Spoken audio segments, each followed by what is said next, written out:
In the Old Testament, God or Lord, as commonly referred to, asks Abram to leave his homeland and travel to Canaan to establish a new tribe.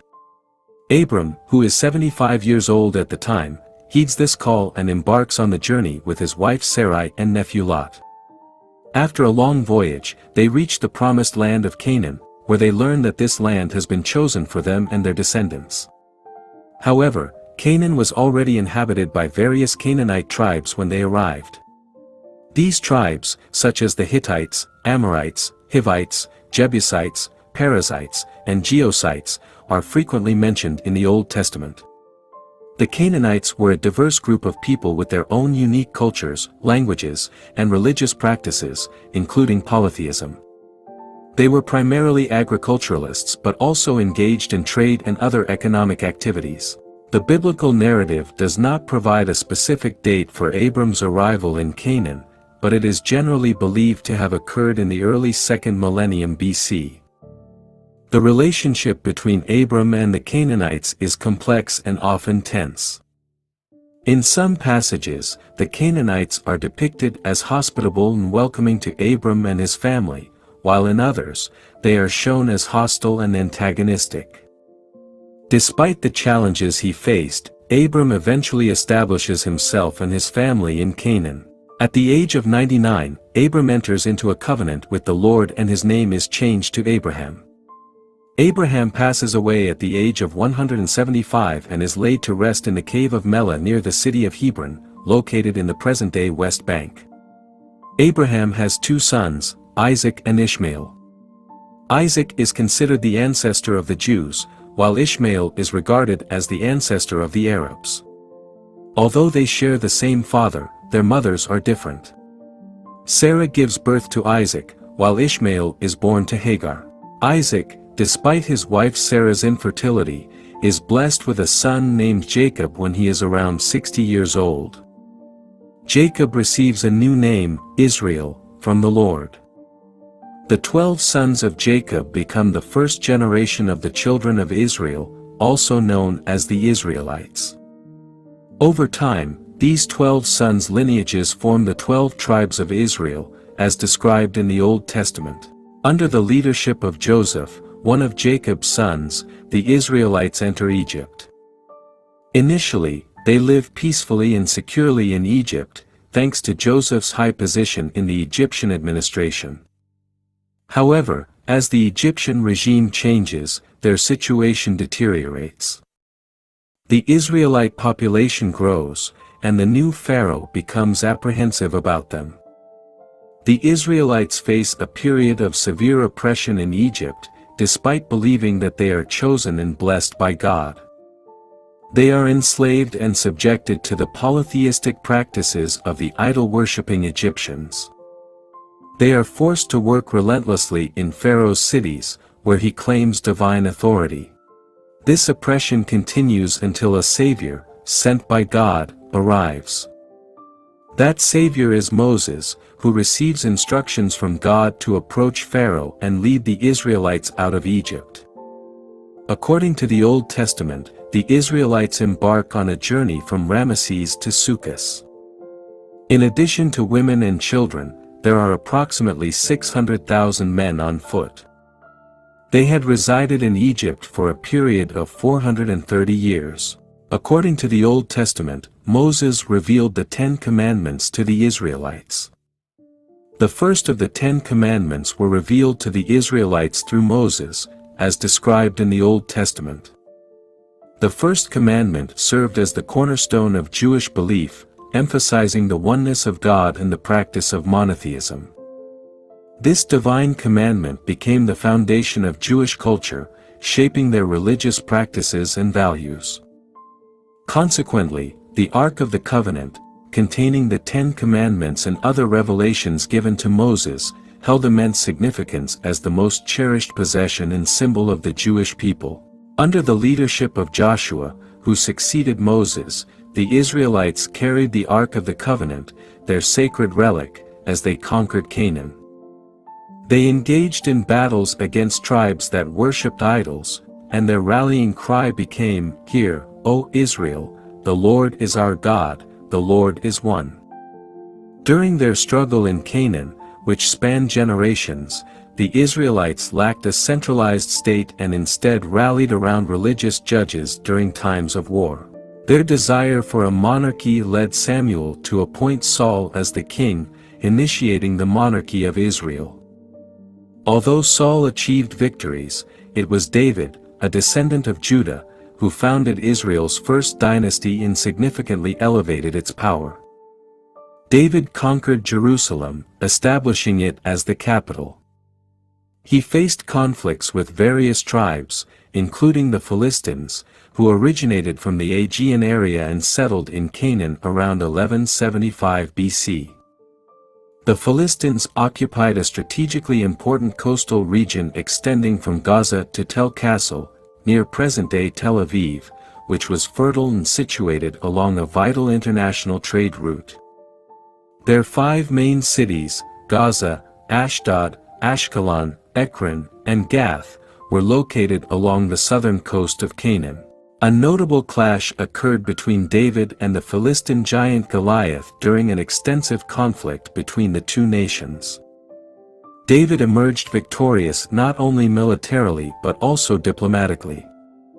Under David's rule, the territories controlled by the Israelites expanded from the Sinai Peninsula in the south to the Euphrates River in the north.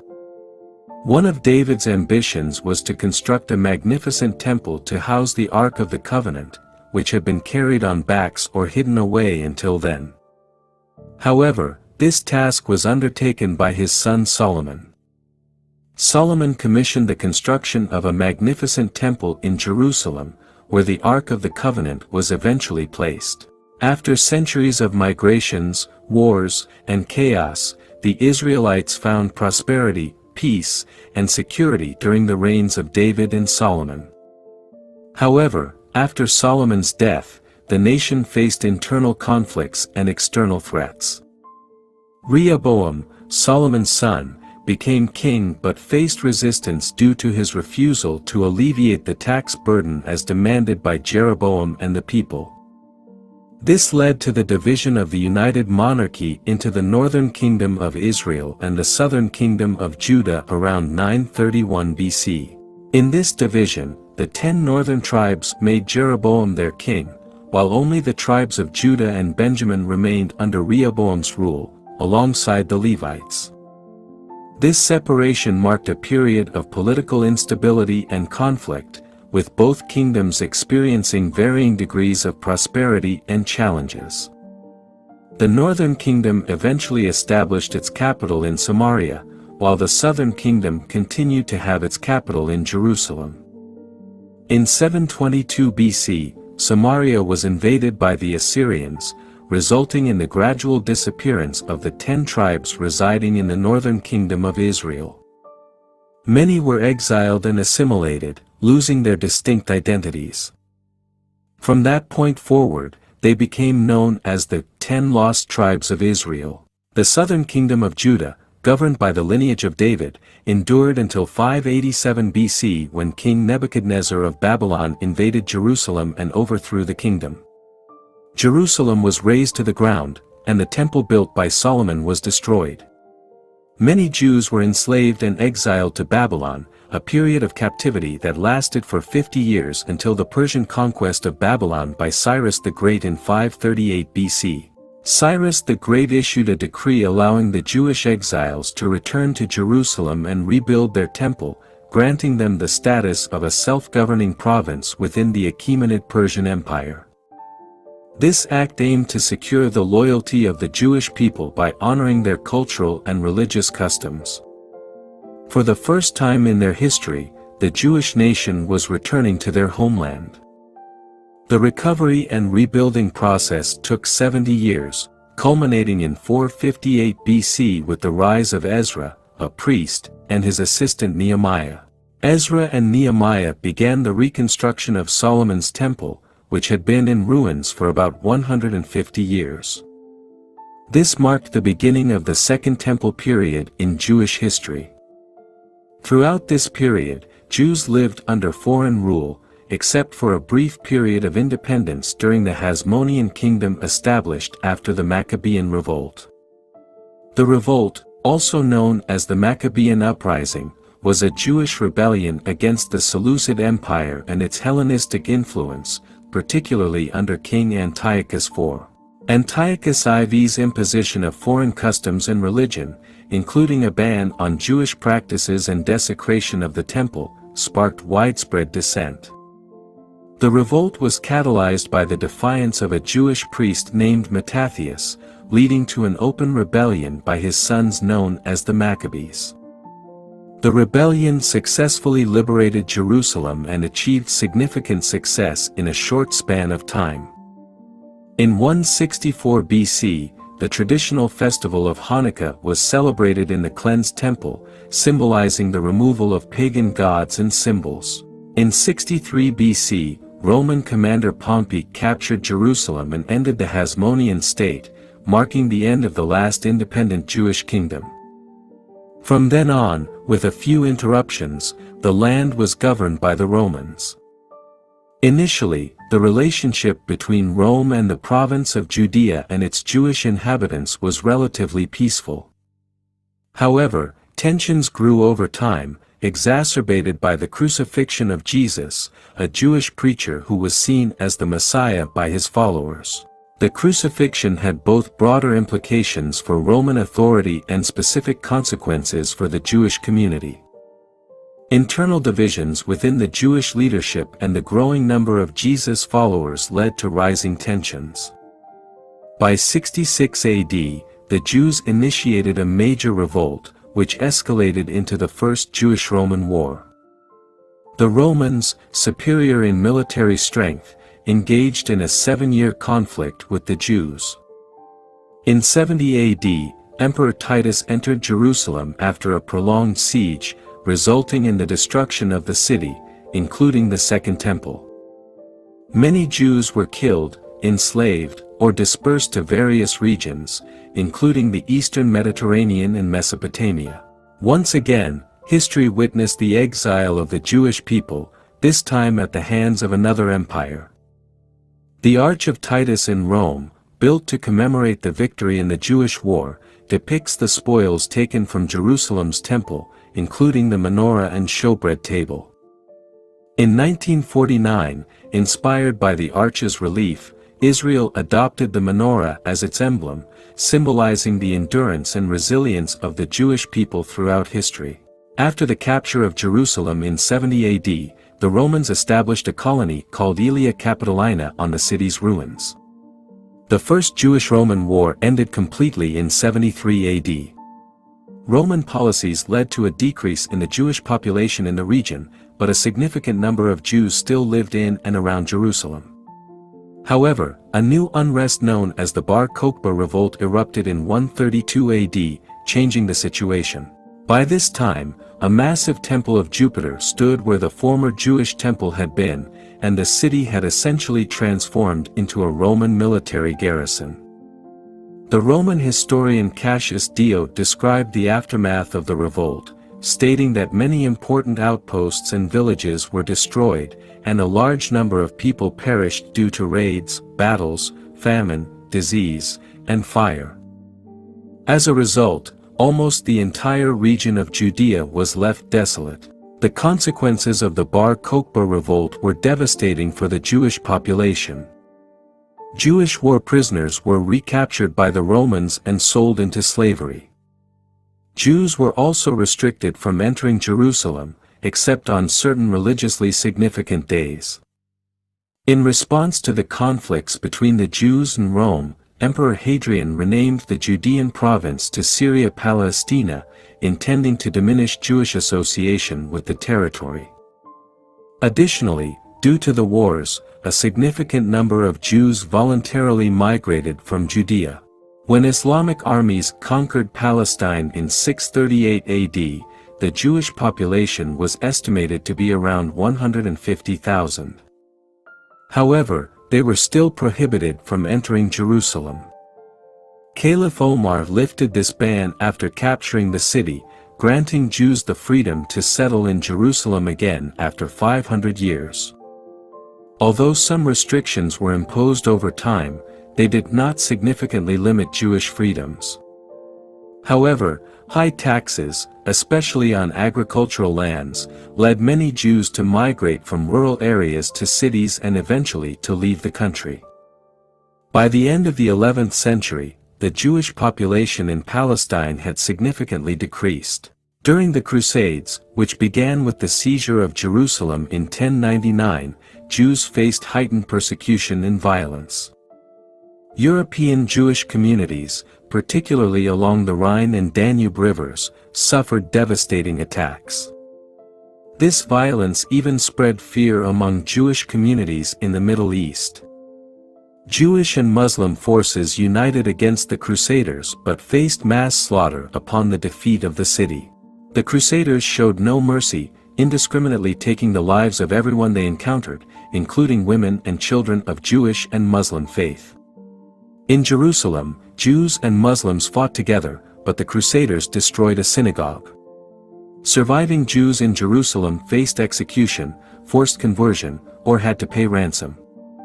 Over thousands of years, Jews dispersed to different parts of the world through migrations and exiles. Ashkenazi Jews migrated to Germany and northeastern France, Sephardic Jews went to Spain and Portugal, Mizrahi Jews settled in Egypt, Iraq, and Yemen, while Bukharan Jews established themselves in Central Asia and the Caucasus. During the Middle Ages, Jewish communities in Europe faced numerous pogroms and their fate often depended on the shifting political dynamics. In the Renaissance period, Jewish scholars played a crucial role in transmitting ancient wisdom to Europe's growing intellectual societies. However, the Age of Enlightenment brought about new forms of anti-Semitism, forcing Jews to navigate a fragile existence throughout Europe. In the Ottoman Empire, which took control of Jerusalem in 1516, Jews enjoyed prosperity and held influential positions in commerce and trade. They even held high offices such as the Sanjak Bey, a governorship typically reserved for Muslims.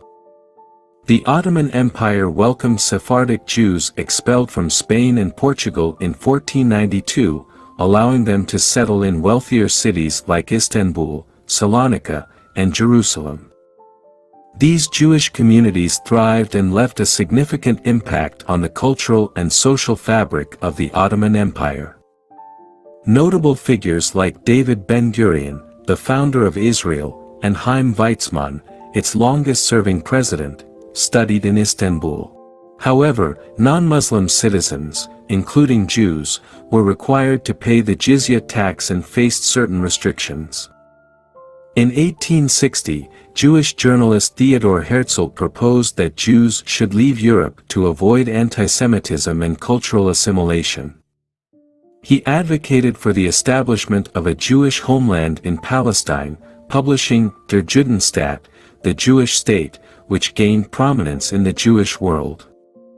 Herzl convened the First Zionist Congress in Basel in 1897, seeking support for a Jewish state from leaders such as German Emperor Wilhelm II and Ottoman Sultan Abdul Hamid II, albeit without success.